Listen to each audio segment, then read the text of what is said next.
आप देख रहे हैं इंडिया टाउन न्यूज, भारत की बात। छत्तीसगढ़ में जमीन खरीदी बिक्री से खत्म हुआ ऋण पुस्तिका का झंझट।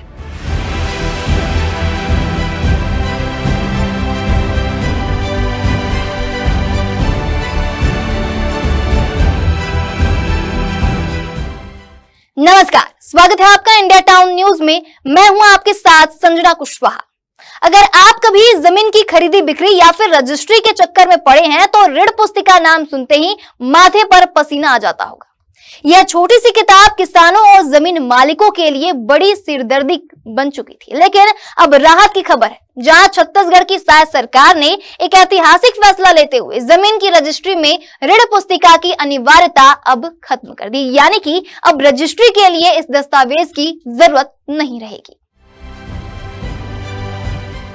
तो वही राज्य सरकार के इस फैसले को लागू करने के लिए पंजीयन एवं अधीक्षक मुद्रांक महानिरीक्षक कार्यालय ने प्रदेश के सभी जिलों के पंजीयकों को पत्र जारी किया है, जहां इस पत्र में साफ निर्देश दिया गया है कि अब से जमीन की खरीदी बिक्री में ऋण पुस्तिका की मांग नहीं की जाएगी और इसका कड़ाई से पालन सुनिश्चित किया जाए।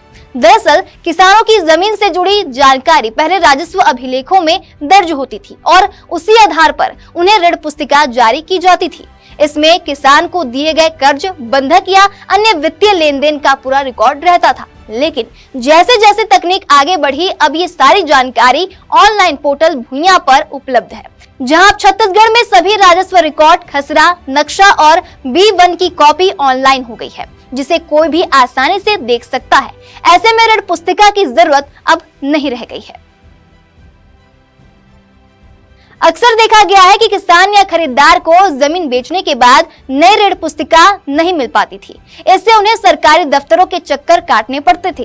कई बार यह प्रक्रिया महीनों तक लटक जाती थी, जिससे किसानों को परेशानी होती और शासन की छवि पर भी सवाल उठते। अब इन सभी परेशानियों से किसानों को छुटकारा मिलेगा। वहीं जमीन की रजिस्ट्री के लिए अब सिर्फ ऑनलाइन डेटा वेरिफिकेशन ही पर्याप्त होगा। प्रदेश में दस्तावेजों का ऑनलाइन पंजीयन साल 2017 से शुरू हुआ था। अब पंजीयन विभाग का सॉफ्टवेयर सीधे भुइयां पोर्टल से जुड़ा है, यानी कि जब कोई जमीन की रजिस्ट्री करता है तो सिस्टम खुद ही यह जांच लेता है कि जमीन का मालिक कौन है और उसका रिकॉर्ड क्या है। सरकार ने अब ऑटो म्यूटेशन सिस्टम भी शुरू कर दिया है। इसका मतलब है कि जैसे ही जमीन की रजिस्ट्री होती है, नया खसरा या B1 अपने आप जनरेट हो जाता है, जिसमें खरीदार और विक्रेता दोनों के नाम अपडेट हो जाते हैं। वहीं सरकार का यह कदम किसानों के लिए बड़ी राहत के रूप में देखा जा रहा है, जहां अब उन्हें फिजिकल फाइलों और किताबों के झंझट में नहीं रहना पड़ेगा। सारी जानकारी ऑनलाइन और पारदर्शी तरीके से उपलब्ध रहेगी। इससे समय और पैसा दोनों की बचत होगी। पंजीयन की प्रक्रिया अब पेपरलेस और तेजी से होगी। वहीं इससे भ्रष्टाचार की संभावनाएं भी कम होंगी, क्योंकि अब कोई अधिकारी या दलाल किसानों को ऋण पुस्तिका के नाम पर परेशान नहीं कर सकेगा।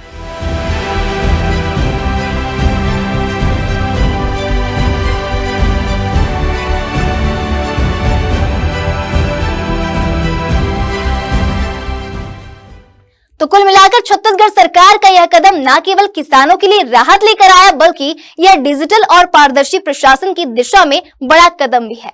अब जमीन की खरीदी बिक्री पहले से कहीं ज्यादा आसान, साफ सुथरी और भरोसेमंद हो गई है।